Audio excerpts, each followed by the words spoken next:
Once பொலிட்டீஷியனா வர்றதுக்கு முன்னாடியே நிறைய நீங்க ஹெல்ப் பண்ணுங்கன்ற எவ்வளவோ ஹெல்ப் பண்ணலாம். எவ்வளவோ இருக்கு நம்ம ஊர்ல ஹெல்ப் பண்ணணும்னா.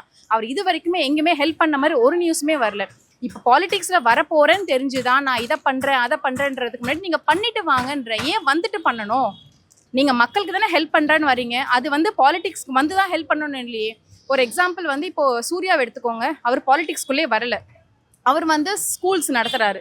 அது இது வரைக்கும் நிறைய பேருக்கு ரீச் ஆயிருக்கு. அவர் இன்ன வரைக்கும் பாலிடிக்ஸ்ல வரல. மேபி இன் ஃபியூச்சர்ல வருவாரு. நாங்க இன்னும் அடிக்கவே ஆரம்பிக்கல, அதுக்குள்ள கதர்னா எப்படின்னு சொல்லிட்டு திமுக ஆமா ப்ரோ, நாங்க எதுவுமே பண்ணல.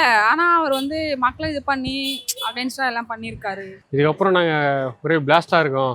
ஆமா, இதுக்கப்புறம் எல்லாம் வெடிக்கும் ப்ரோ. நீங்களே பாப்பீங்க. அவர் வந்தாருன்னா தமிழ்நாடே அவ்வளவுதான் தாங்காது. நாங்க குறி வச்சா தவற விட மாட்டோம், தவறினாலும் குறி வைக்க மாட்டோம். கண்டிப்பா அவர் சொன்னதை செய்வாருன்னு நினைக்கிறேன். எல்லாம் யாரு குறி வைக்கிறாரு?